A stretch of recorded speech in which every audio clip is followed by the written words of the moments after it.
Hello my dear friends. तो एक बार फिर से आपका स्वागत है आपके अपने चैनल चंद्रहास सर में। तो डियर फ्रेंड्स, मैं उम्मीद कर रहा हूं कि जैसा आप देख रहे थे कौन बनेगा एमबीबीएस सीरीज, उसमें आपने बायोमॉलिक्यूल्स का पार्ट अब तक देखा था जो कि बहुत इंपॉर्टेंट पार्ट है। उसी सीरीज को मैं आगे बढ़ाते हुए आपके पास लेके चल रहा हूं। बायोमॉलिक्यूल का नेक्स्ट पार्ट आपके पास और बहुत इंपॉर्टेंट पार्ट हमने बताया था कि एग्जैक्टली ग्लूकोज का स्ट्रक्चर कैसे डिसाइड किया गया था, कैसे पता चलाया था, कैसे पता लगा था एग्जैक्टली कि उसमें aldehyde as a functional group है, कैसे पता चला था कि उसमें 5 हाइड्रोक्सिल ग्रुप है।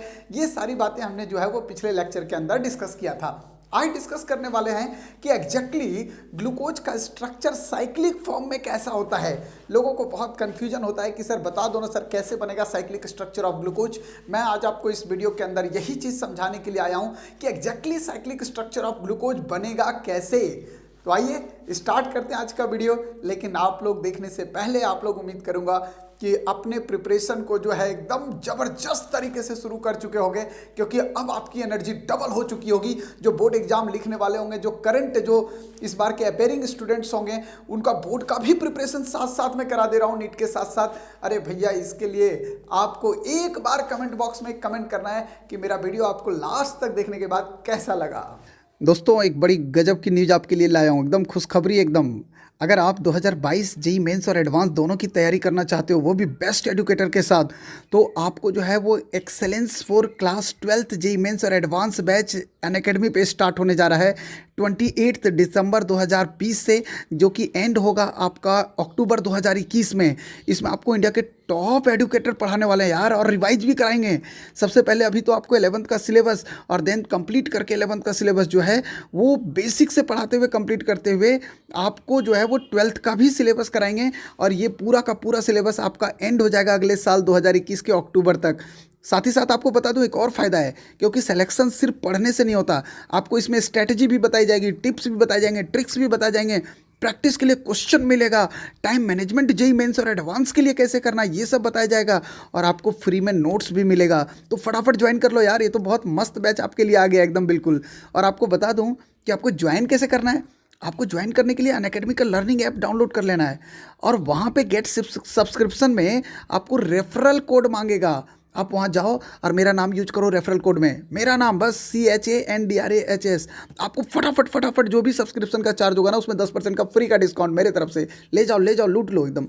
मैंने इसका लिंक डिस्क्रिप्शन बॉक्स में भी दे दिया है यार, वहाँ भी आप चाहो तो क्लिक करके आराम से उसमें जुड़ सकते हो। वहाँ भी रेफरल कोड मांगेगा, बस लिख देना है CHANDRAHS। तो मेरा नाम यूज करो और मेरा रेफरल कोड से आप 10% का डिस्काउंट पालो एकदम फटाफट एकदम। ध्यान रखना 28 दिसंबर से बैच शुरू हो रहा है। तो friends, cyclic structure of glucose बताने से पहले आपके पास मैं कुछ चीज़ें और समझा दूं, जिसमें मैं एक वर्ड लिखने जा रहा हूं, रिलेटिव कॉन्फ़िगरेशन। दो चीज़ें हैं। अगर आप रिलेटिव कॉन्फ़िगरेशन की बात करेंगे, मतलब कॉन्फ़िगरेशन किसी के रिस्पेक्ट में आपको देखना है, इसे अपन बोलेंगे रिलेटिव कॉन्फ़िगरेशन। तो इसमें अपन को देखना है डी एंड एल कॉन्फ़िगरेशन। अगर आप बेटा डी और एल कॉन्फ़िगरेशन की बात करोगे तो डी और एल कॉन्फ़िगरेशन एक तरह का रिलेटिव कॉन्फ़िगरेशन है। मतलब जब भी आप डी और एल कॉन्फ़िगरेशन को डिसाइड करेंगे, हमेशा किसी के रिस्पेक्ट में डिसाइड करेंगे। इंडिविजुअल कंपाउंड का आप डी और एल डिसाइड नहीं करते हैं। मतलब एब्सोल्यूट कॉन्फ़िगरेशन ये नहीं है, ये एग्जैक्टली रिलेटिव कॉन्फ़िगरेशन है। अब जैसे मैं आपको ग्लूकोज में जाने से पहले बता दूं, अगर मैं 3 कार्बन का आपको बात करूं कि 3 कार्बन का जो शुगर होता है जिसको ट्रायोजेज बोलते हैं, तो ट्रायोजेज का सिंपल एग्जांपल है ग्लिसरॉल्डिहाइड। जरा मेरी बात को आप लोग समझिएगा। अगर आप ग्लिसरॉल्डिहाइड लिखेंगे तो ग्लिसरॉल्डिहाइड का जो स्ट्रक्चर है वो कुछ इस तरह से आपको दिखाई देगा, HOH और ये CHO दिखेगा, और ये आपके पास CH2OH दिखेगा। तो 1, 2 और 1 3 कार्बन है। अगर 3 कार्बन का आप बात करो कि 3 कार्बन का कार्बोहाइड्रेट्स क्या होगा, तो मैं आपको सिंपली आंसर करूंगा कि सर वो कार्बोहाइड्रेट्स ग्लिसरॉल्डिहाइड है सर। अब अगर आप ग्लिसरॉल्डिहाइड को देखोगे तो यहाँ पे इस कार्बन को आप गौर से देखो, यहाँ पे 4 डिफरेंट ग्रुप जुड़े हुए हैं, और अगर 4 डिफरेंट ग्रुप होगा तो ऐसे कार्बन को कायरल कार्बन बोलते हैं। इसे अपन कायरल कार्बन के नाम से जानते हैं। अब आपके पास एक और इंपॉर्टेंट बात क्या आया कि अगर कायरल कार्बन हुआ, किसी कंपाउंड के अंदर अगर कायरल कार्बन होता है, अगर एक कायरल कार्बन होगा तो ये मॉलिक्यूल ऑलवेज कायरल मॉलिक्यूल होगा, और अगर कोई कायरल मॉलिक्यूल होगा तो हमेशा ये ऑप्टिकली एक्टिव कहलाएगा। ये सारी बातें आप आइसोमेरिज्म के अंदर डिस्कस कर चुके हो। अगर आपने आइसोमेरिज्म नहीं ढंग से देखा है तो आप जाइए और मेरा वीडियो पूरा देखिए। आप ज्योमेट्रिकल का, ऑप्टिकल का सब कुछ पढ़ा हुआ है, डिटेल में आप देखो। अब जरा देखो भाई, जरा सुन लो मेरी बात को आराम से।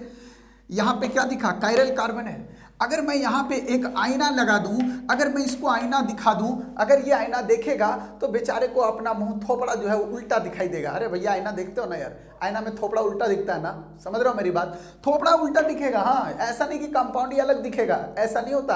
आप अपना चेहरा देखते हो, आपको ऐश्वर्या राय थोड़े दिखती है आईने में, या सलमान खान थोड़े दिखता है, समझ रहे हो ना, रिवर्स दिखता है, उल्टा। ऐसे यहाँ भी है, अगर आप इसको आईना लगा दोगे ना तो ये उल्टा दिखाई देगा मेरे भाई, ये ऐसा कंडीशन दिखेगा, ये OH H CHO और CH2 OH होगा। अब यहां जरा देखो बेटा, देखो अगर कायरल कार्बन पे OH group right hand side दिखाई दे, बोल रहा हूं कि OH ग्रुप किधर दिखे, राइट हैंड साइड, कहां पे, कायरल कार्बन पे, तो बेटा जब भी कायरल कार्बन पे OH group right hand side दिखाई दे, ऐसे कंडीशन को अपन डी फॉर्म बोलते हैं या डेक्स्ट्रो फॉर्म बोला जाता है, समझिएगा ध्यान से। और अगर बेटा कायरल कार्बन पे OH ग्रुप लेफ्ट हैंड दिखता है तो इसको अपन एल फॉर्म बोलते हैं और लिवो फॉर्म बोलते हैं। अब आपको दिमाग में ये नहीं बैठा लेना है कि इसका मतलब सर डीएल कॉन्फ़िगरेशन केवल OH ग्रुप के लिए होता है, नहीं, डीएल कॉन्फ़िगरेशन OH के साथ साथ NH2 ग्रुप के लिए भी होता है। मैं आपको बताऊंगा डी एलालिन, एल एलालिन, ठीक है ना। तो ये सारी बातें डिस्कस होंगी, पर ये एक तरह का रिलेटिव कॉन्फ़िगरेशन है, मॉलिक्यूलर फॉर्मूला सेम है, केवल कायरल कार्बन पे OH ग्रुप का अरेंजमेंट अलग है, यहाँ राइट हैंड है तो यहाँ पे लेफ्ट हैंड आ गया, बस इतना ही बात है।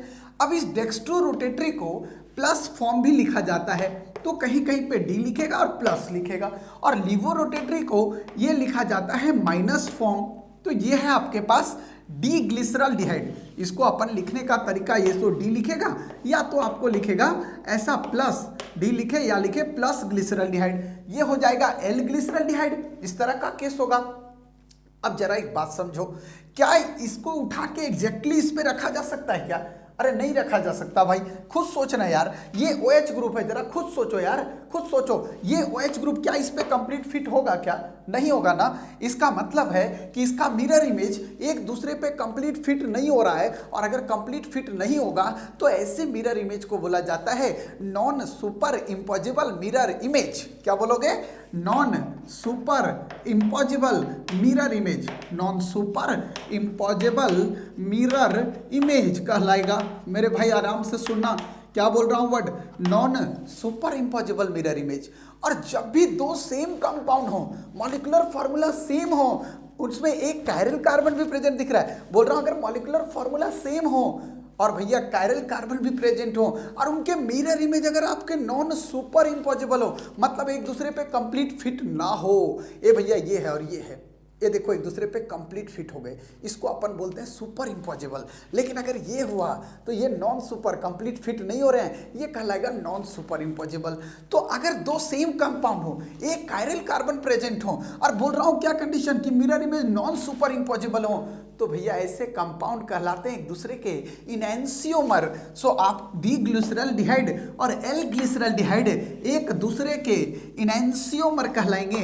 एक नया वर्ड आपके पास आ रहा है, इनएंसियोमर। सो ध्यान देना, इनएंसियोमर के पास मिरर इमेज कैसा होगा? नॉन सुपर इम्पॉसिबल होगा, साथ ही साथ कायरल कार्बन भी है।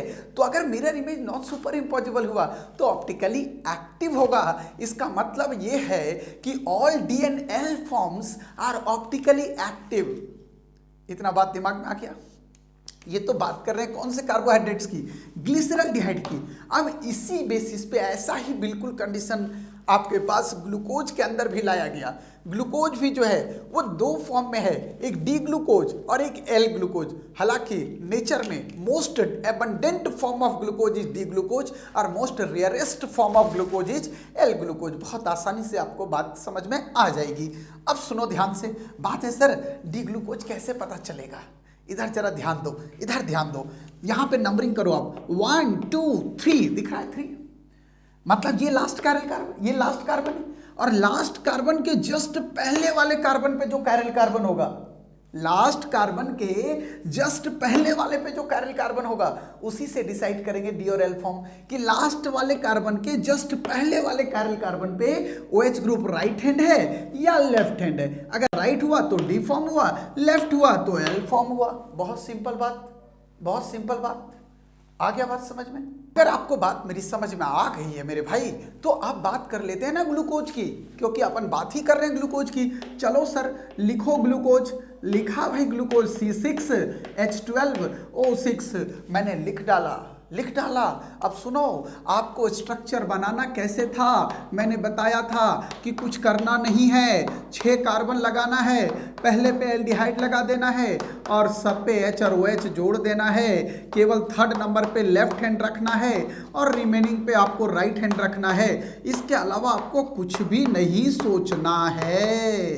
तो मैं उम्मीद कर रहा हूं कि आपको बहुत आसानी से स्ट्रक्चर आ गया होगा। अब इधर देखो, इधर देखो, आप नंबरिंग कहां से करोगे? जहां से सर फंक्शनल ग्रुप नजदीक होगा। 1 2 3 4 5 6, ये सीनियर मोस्ट फंक्शनल ग्रुप है, इसकी प्रायोरिटी ज्यादा देंगे अल्कोहल से, तो इसके अकॉर्डिंग डिसीजन होना है। अब बेटा सुन लो ध्यान से, ये है लास्ट कार्बन, इसके जस्ट पहले वाला कायरल कार्बन ये दिख रहा है। 1 ग्रुप, 2 ग्रुप, 3 ग्रुप और 1 4 ग्रुप। हालांकि ये भी कायरल है, 1 2 3 4, 1 2 3 4, 1 2 3 4। अरे भैया यहाँ भी 1 2 3 4 है ना, है ना, बिल्कुल है। लेकिन मैं क्या आपको बता रहा हूं, ये सुनो, मैंने अभी क्या बोला था कि डी और एल कॉन्फ़िगरेशन जो डिसाइड आप करोगे वो लास्ट कार्बन के जस्ट पहले वाले कायरल कार्बन से। तो भैया ये लास्ट कार्बन है, इसका जस्ट पहले वाला कायरल कार्बन ये है और इस जस्ट पहले वाले कायरल कार्बन पे OH ग्रुप किधर दिख रहा है? Right hand side. आप तुरंत बोलोगे सर डी है, सर डी है, डी है, डी है। बात समझ में आ गया? आ गया? इसका मतलब ये जो ग्लूकोज है वो कौन सा ग्लूकोज है? D glucose. कौन सा ग्लूकोज है? D glucose. या इसको लिखा जाता है प्लस के फॉर्म में, ये लिखा जाएगा डी ग्लूकोज, डेक्स्ट्रो बोलते हैं इसको, ठीक है ना, डी ग्लूकोज। एक इंपॉर्टेंट बात है, बाजार में आप इसी को जानते हो, ग्लूकोन डी। आपको पता है ना, ग्लूकोन डी। तो ग्लूकोन डी क्यों लिखा गया? डी आपको समझ में आ जाना चाहिए था, ठीक है ना। आज से आप ग्लूकोज देखना और ग्लूकोज देखने के बाद उसमें देखना पीने से पहले, ए भैया लास्ट कैरल कार्बन पे OH राइट हैंड है या नहीं है? है ना, इसका मतलब मैं डी ग्लूकोज पी रहा हूं। अब सुन ले भाई, सुन लो इधर, ये क्या है? Glucon D. क्या है ये? Glucon D. लगा दे, इसको भी आईना दिखा। सबको आईना दिखाने की बहुत जरूरत है जिंदगी में। हाँ, जिंदगी में आईना दिखाने की बहुत जरूरत है। दिखा दिया आईना।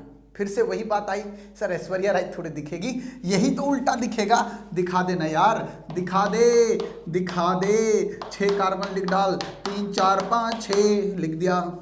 चल भैया, चल भैया, जो OH इधर था इधर आ जा, जल्दी आ जा, फटाफट फटाफट इधर जा। तू इधर था तो इधर जा, बाकी तू इधर है तो इधर आ जा। सब लोग अपने अपने जगह को चेंज कर लो भैया, उल्टा सीधा एक समान दिख गया भैया, दिख गया। यहाँ लास्ट कार्बन ये है, इसके जस्ट पहले वाला कायरल कार्बन ये दिख रहा है और जस्ट पहले वाले कायरल कार्बन पे OH ग्रुप किधर है भैया? लेफ्ट है। लेफ्ट है तो लेफ्ट से L, L से लेफ्ट, L से L, तो ये L फॉर्म है। क्या है ये? L फॉर्म है। ध्यान रखिएगा, कंफ्यूजन नहीं होना चाहिए। L से लेफ्ट, L से L, ठीक है, लीवो। तो ध्यान रखना है, ये बात क्लियर हो जाएगा। L से क्या लिख रहा हूं? लेफ्ट, और L से लिख रहा हूं लीवो, बस। तो बाकी जो बच गया वो राइट वाला डी हो जाएगा। कंफ्यूजन होना नहीं है आपको। अब सुनो ध्यान से, ये हुआ डी ग्लूकोज और ये हुआ क्या? L glucose. मैंने क्या बोला कि नेचर में most abundant form of glucose जो होगा वो होगा डी ग्लूकोज, और जो रेयरेस्ट फॉर्म ऑफ ग्लूकोज नहीं के बराबर है वो है एल फॉर्म ऑफ ग्लूकोज। मैं उम्मीद कर रहा हूं कि आपको ये बात समझ में आ गया होगा। अब देखो ना यार, क्या इनके मिरर इमेज सुपर इंपॉसिबल होंगे? नहीं हो सकते। अरे भाई ये OH यहां पे H पे आके कैसे फिट होगा? तुम बोलोगे नहीं जी हम तो जबरदस्ती फिट कर देते हैं जी, हम तो धुरंधर लोग हैं। तो जाके कुएं में कूद जा, मत पड़। अगर तुझे लग रहा है जबरदस्ती कर देंगे तो जा छत पे, घर पे चढ़ जा, धड़ाक से नीचे मार। देख इधर, ये OH इसमें फिट नहीं होगा, मतलब मिरर इमेज सुपर इंपॉसिबल नहीं होगा। नहीं होगा मतलब नॉन सुपर इम्पॉसिबल। और नॉन सुपर मिरर इमेज को, non super impossible mirror image को इनेंसियोमर बोलेंगे। इसका मतलब कि both D form of glucose and L form of glucose are enantiomer to each other। और ऑल इनेंसियोमर्स के पास क्या है, कैरल कार्बन है। और मैंने बोला बेटा कि मिरर इमेज भी नॉन सुपर इम्पोजिबल है, इसका मतलब ऑप्टिकली एक्टिव होगा। सो ग्लूकोन डी जो है ऑप्टिकली एक्टिव कंपाउंड है। अब मैं लेके आ रहा हूं आपको साइक्लिक स्ट्रक्चर ऑफ ग्लूकोज। ये लिख रहा हूं साइक्लिक स्ट्रक्चर ऑफ ग्लूकोज। ए भैया कहानी सुन लो यार, बड़ा मजेदार बातें हैं ये ग्लूकोज का, सारी कहानी सुनते जाओ। मैं उम्मीद कर रहा हूं कि अब तक का ये YouTube पे सबसे बेस्ट लेक्चर होगा बायोमोलिक्यूल्स का, ये मैं चैलेंज के साथ आपको बोल सकता हूं। सुनना ध्यान से एकदम।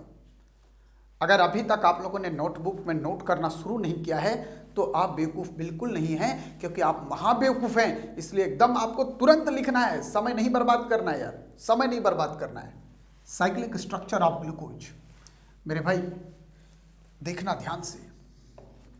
सबसे पहले तो ये दिमाग में आएगा कि सर हमने तो ग्लूकोज का स्ट्रक्चर बना दिया, ये बना दिया, ये है OH, H, OH, H, OH, H, OH, H, OH, H और H, ये बन गया ग्लूकोज का स्ट्रक्चर। जरा समझना, ध्यान से समझना।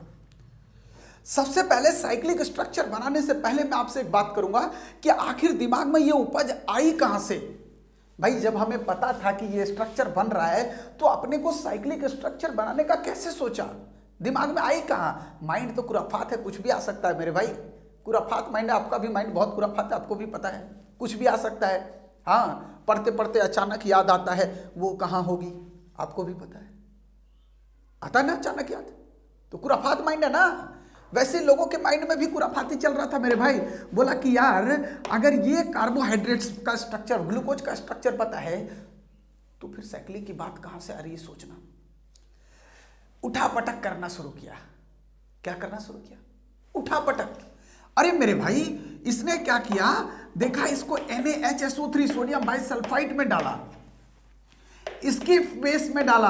आप याद करो ये सारी बातें हमने कहां पढ़ाया था, ये सारी बातें हमने पढ़ाया था एल्डिहाइड के अंदर।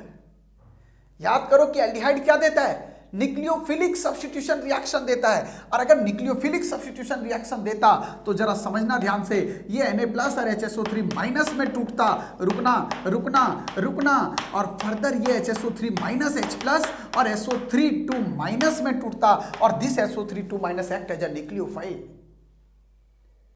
मेन रिएक्शन एल्डिहाइड और कीटोन का मतलब कार्बोनिल कंपाउंड का जो था वो न्यूक्लियोफिलिक एडिशन रिएक्शन था। मतलब पहला स्टेप अटैक ऑफ न्यूक्लियोफाइल होता था, न्यूक्लियोफाइल का एडिशन होता था। भाई कार्बन और ऑक्सीजन में ऑक्सीजन मोर इलेक्ट्रोनेगेटिव है, ये इधर चला तो ये नेगेटिव और ये पॉजिटिव हुआ। अब ये नेगेटिव इस पॉजिटिव पे अटैक करेगा और ये पॉजिटिव इस नेगेटिव पे अटैक करेगा। पहले ये दोनों साथ वाले चल रहे हैं, क्या बना, क्या बना, C और O नेगेटिव इसके साथ चला तो क्या गया, OH आ गया, OH आ गया। और भैया यहाँ पे देखो इस C के साथ क्या है, H है, C के साथ H है, जरा समझना। यहाँ पे ये OH हो गया, यहाँ H लिख रहा हूँ, और इस प्लस के साथ ये माइनस आया, मतलब SO3- आ गया, और बाकी 2 3 4 5 और ये 6 कार्बन हो गया। ये आपके पास कंडीशन है।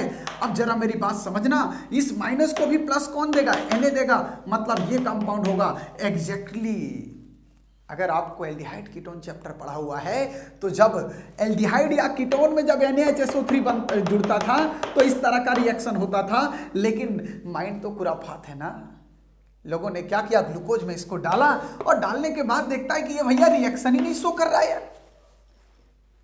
तो बेसिकली क्या था कि ये जो ओपन चेन स्ट्रक्चर वाला दिख रहा है ना ग्लूकोज, ये बहुत सारे कैरेक्टरिस्टिक्स, बहुत सारे प्रॉपर्टी को एक्सप्लेन कर रहा था, पर कुछ ऐसे प्रॉपर्टी थे जिसको ये एक्सप्लेन नहीं कर रहा था मेरे भाई। कुछ ऐसे प्रॉपर्टी थे जिसको एक्सप्लेन नहीं कर रहा था। अगर इसके पास एल्डिहाइड ग्रुप है तब तो इसके साथ रिएक्ट करके ऐसे बनना चाहिए था, पर देखा नहीं बन रहा है। अगर इसके पास एल्डिहाइड ग्रुप है तो इसका रिएक्शन करा दो अमोनिया डेरिवेटिव से, हाइड्रोक्सिल अमीन से करा दो। आपको पढ़ाया था कि जहां भी अमोनिया डेरिवेटिव्स होगा पानी को निकाल दे, पानी को निकाल दे, जितना निकालना है यहां से उठा पानी को निकाल। लेकिन देखा क्या, ये भी नहीं हो रहा है, हाइड्रोक्सिल अमीन भी नहीं बन रहा है। बोला भैया ये तो कुछ तो गड़बड़ है यार, कुछ तो गड़बड़ है। हाइड्रोक्सिलामिड के साथ भी रिएक्शन नहीं हो रहा है। इसका मतलब इस बात का कंफर्मेशन हो गया कि इसका मतलब ये एल्डिहाइड ग्रुप फ्री नहीं है। अगर फ्री होता तब इससे भी रिएक्ट करता, फ्री होता तब इससे भी रिएक्ट करता, लेकिन एग्जैक्टली ये रिएक्ट नहीं कर रहा है। इसका मतलब इस कंपाउंड में एल्डिहाइड ग्रुप फ्री नहीं है। लोगों के दिमाग में एक नया उपज आ गया, बोला भैया एल्डिहाइड फ्री नहीं तो क्या है। लगे लोग उसकी स्टडी करने यार, हाँ कर दिया लोगों ने शुरू उसकी स्टडी।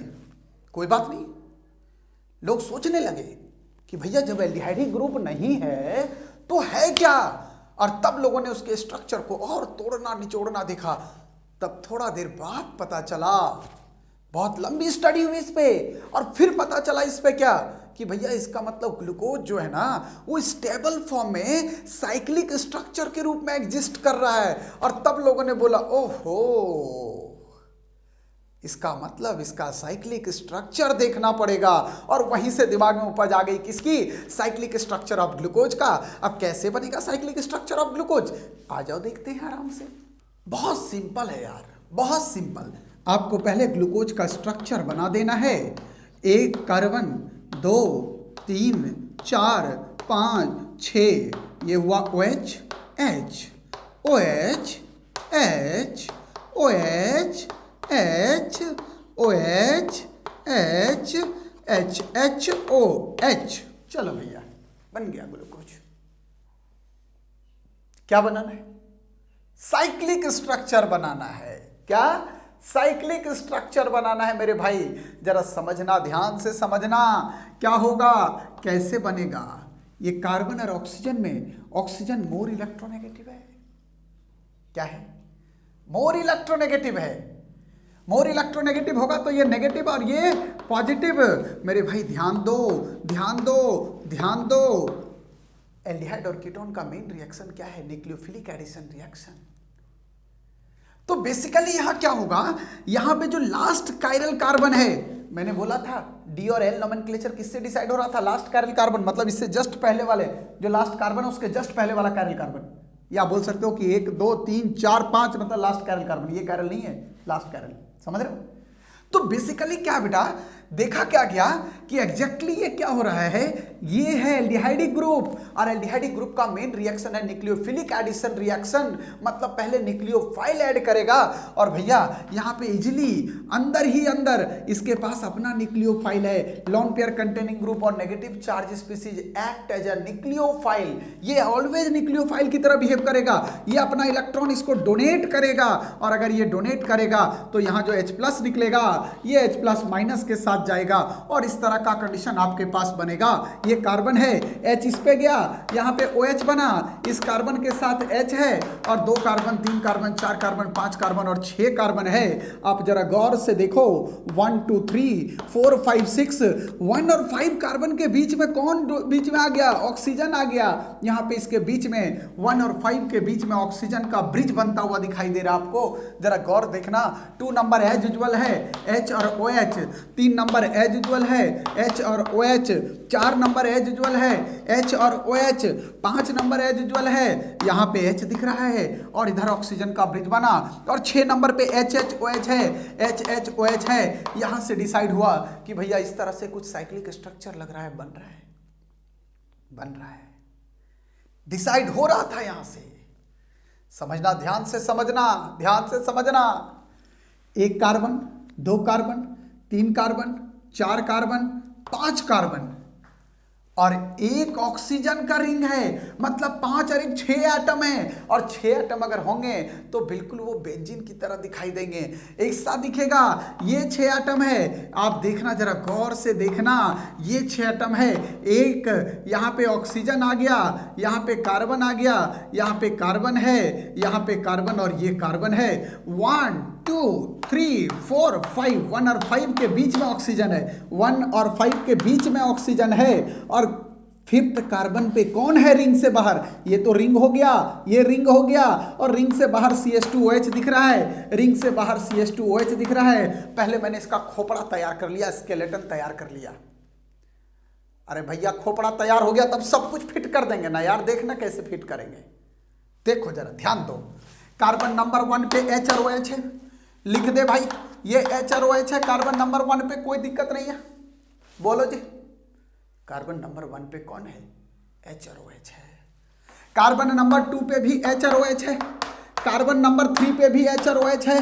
हाँ रुक जाओ रुक जाओ, थर्ड नंबर कार्बन पे OH किधर है? Left hand. तो ध्यान रखना, जैसे मैं बता रहा हूं, जो लेफ्ट हैंड है ना उसको रिंग के अंदर घुसा दे। कहां घुसा दे? रिंग के अंदर। देखो लेफ्ट वाला थर्ड वाले को रिंग के अंदर घुसा दिया मैंने। सिंपल सिंपल, ठीक। और सबको बाहर ले चल रहे हैं भैया। यहां पे देखो फोर्थ पे H है और OH है, रिंग के बाहर आ रहा है। फिफ्थ पे केवल H है, फिफ्थ पे केवल H है, और इसी फिफ्थ पे CH2OH है जो बाहर है। ये बन गया आपका स्ट्रक्चर ऑफ ग्लूकोज। अब यहाँ पे आपको बहुत इंपॉर्टेंट बात बताऊंगा, ये तो बना साइक्लिक स्ट्रक्चर ऑफ ग्लूकोज, या इसी को बोला जाता है हवार्थ स्ट्रक्चर ऑफ ग्लूकोज। तो मेरे भाई मैं उम्मीद कर रहा हूं कि आपको साइक्लिक स्ट्रक्चर ऑफ ग्लूकोज बहुत अच्छे से समझ में आ गया होगा। अब सुनो ध्यान से, कौन सा ग्लूकोज है? कौन सा ग्लूकोज है? D glucose. क्या है ये? डी ग्लूकोज, या इसको लिखता है प्लस, समझ जाओगे ना? D glucose, dextro. तो ये तो cyclic structure of D glucose बना। किसका बना? डी ग्लूकोज का। अब आपको अभी बताऊंगा एक बात और, कि जो डी ग्लूकोज है, डी ग्लूकोज जो है, इसमें देखो आप ध्यान से, केवल थर्ड नंबर पे OH को कहां बोला? अंदर घुसा दो रिंग के। बाकी सबको कहां रखना है? बाहर रखना है। पहले इतना बात आ जाए यार, पहले इतनी बात आ जाए, फिर लेके आगे बढ़ते हैं। जल्दी जल्दी नोट करो, फटाफट फटाफट यार, फटाफट नोट करो। अभी मैं तुरंत आगे लेके आ रहा हूं। मैंने आपको क्या बोला बेटे? मैंने आपको यह बोला कि ये जो डी ग्लूकोज है, डी ग्लूकोज एग्जिस्ट करेगा दो फॉर्म में, दो फॉर्म में एग्जिस्ट करेगा। कैसे कैसे सर? दो फॉर्म में। एक करेगा alpha D glucose, alpha D glucose, और दूसरा जो करेगा वो करेगा बीटा डी ग्लूकोज। तो D glucose exist in two form, alpha D and another one is beta D glucose. बात समझना, ध्यान से समझना, ध्यान से समझना। बड़े दिल से पढ़ा रहा हूं यार। अगर इतना मेहनत करने के बाद, इतना मन से पढ़ाने के बाद अगर आपने एक कमेंट लिख के नहीं दिया, तो मैं सोचूंगा कि आपका पढ़ा हुआ जो है वो व्यर्थ चला गया, आपने मेरी मेहनत को रिस्पेक्ट नहीं किया। मैं उम्मीद कर रहा हूं कि आप लोग इस वीडियो को जरूर लाइक करोगे और आप लोग जो है वो एक बड़े बड़े कमेंट लिख के भेजोगे, ताकि मैं भी अप्रिशिएट हो सकूं कि मैं जो काम कर रहा हूं, मैं जिन बच्चों के लिए काम कर रहा हूं, वो बिल्कुल सफल हो रहा है। आइए, मैंने बोला कि डी ग्लूकोज दो फॉर्म में एग्जिस्ट होगा भाई, एक अल्फा डी ग्लूकोज तो दूसरा बीटा डी ग्लूकोज। सोचोगे सर कैसे? ये अल्फा और बीटा की प्रॉपर्टी केवल और केवल साइक्लिक स्ट्रक्चर से ही पता चला, और इसीलिए अभी मैं शुरू में बोल रहा था कि कुछ ऐसे प्रॉपर्टी थे ग्लूकोज को जिसे आप ओपन चेन स्ट्रक्चर से नहीं देख सकते थे, नहीं देख सकते थे, नहीं देख सकते थे। कैसे डिसाइड हुआ? अल्फा डी ग्लूकोज और बीटा डी ग्लूकोज। जरा देखना, सबसे पहला काम कैसे स्ट्रक्चर बना रहा हूं। देखो, पहले स्केलेटन बना लो। जैसा मैंने स्केलेटन आपको बताया था वैसा ही मैंने स्केलेटन बना दिया। ये 1 नंबर, 2 नंबर, 3, 4, 5, और बाहर था CH2OH, याद होगा मेरे भाई। ये H और OH, ये आपके पास HOH, थर्ड नंबर पे अंदर घुसा दो, अंदर घुसा दो। ये हो गया आपके पास OH और H, और ये हो गया H। बड़ा सिंपल यार, बड़ा सिंपल। 1 नंबर कार्बन पे OH किधर दिख रहा है? बॉटम पे दिख रहा है। अगर 1 नंबर कार्बन पे ग्लूकोज में OH बॉटम पे दिखे, साइक्लिक स्ट्रक्चर ऑफ ग्लूकोज में बॉटम पे दिखे, तो इसको बोलते हैं अल्फा डी ग्लूकोज। पहचान लोगे आज के बाद, आज के बाद पहचान लोगे। अगर गलती कर गए तो बेकार है मेरे से पढ़ना भाई। बोल रहा अगर 1 नंबर कार्बन पे अगर OH ग्रुप कहां दिखे? डाउनवर्ड दिखे, मतलब बॉटम में दिखे, तो ये हो गया अल्फा डी ग्लूकोज। अब आ जाओ भैया बीटा डी पे, बीटा डी पे आ जाओ। ये आपके पास पहले स्केलेटन तैयार करो, फटाफट फटाफट स्केलेटन को तैयार कर डालो। ये आपके पास स्केलेटन है, ये आपके पास H है, और ये भी H है, ये OH है। अब आपको दिख गया होगा, दिख गया होगा, दिख गया होगा। क्या दिखा?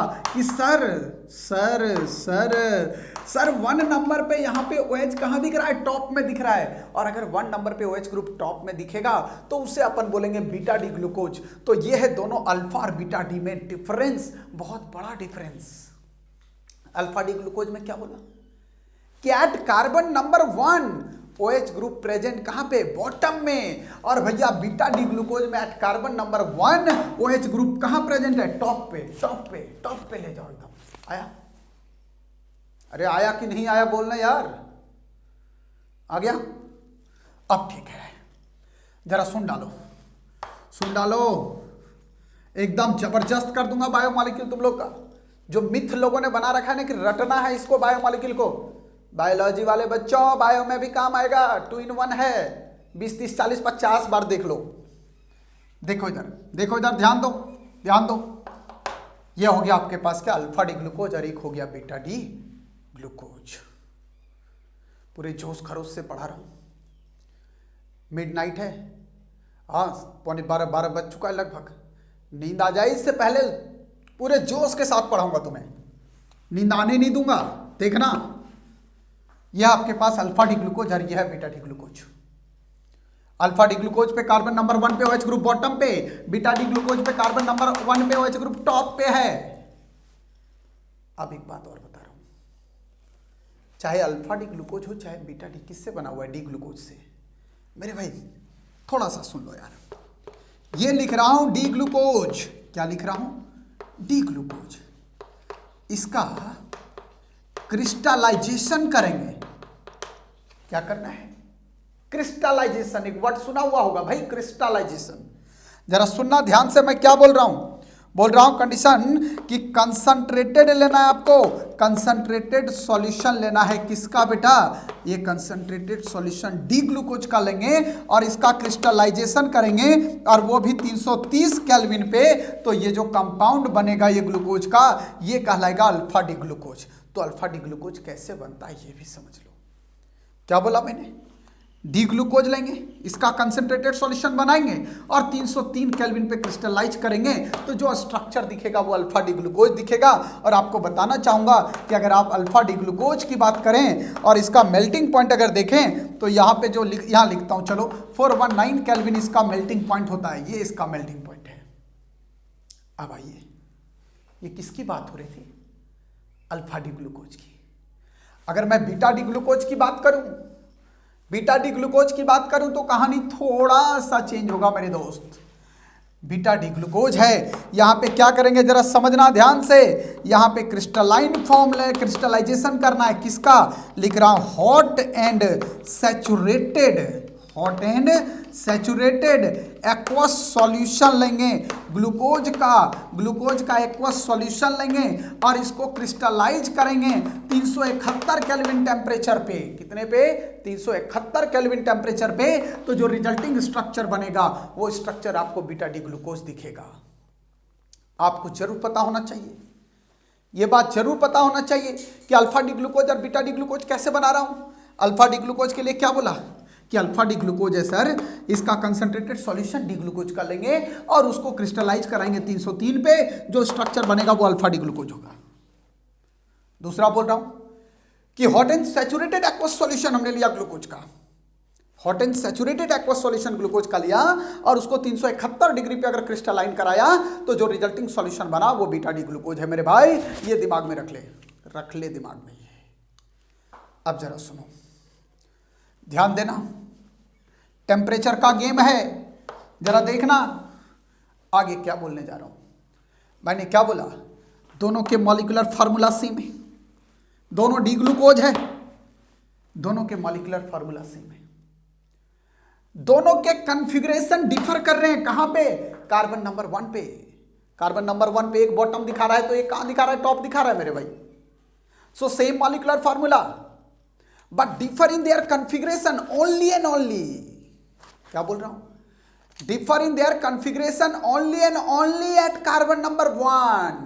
तो अगर कार्बन नंबर 1 पे केवल कॉन्फ़िगरेशन डिफर करता हुआ दिखाई दे तो ऐसे रिलेशन, इनके बीच का जो रिलेशन कहलाता है वो एनोमर्स कहलाता है बेटा, क्योंकि कार्बन नंबर 1 को बोला जाता है एनोमेरिक कार्बन। ये जो कार्बन नंबर 1 है इसको अपन एनोमेरिक कार्बन बोलते हैं, इसलिए इनका जो डिफरेंट रिलेशन बनता है ये एनोमर्स कहलाता है। So alpha D glucose and beta D glucose both are anomers to each other. आपको पूछेगा कि व्हाट इज एनोमर्स, आप बहुत सिंपली बोलोगे कि sir compound having same molecular formula but they are different their configuration only at carbon number 1।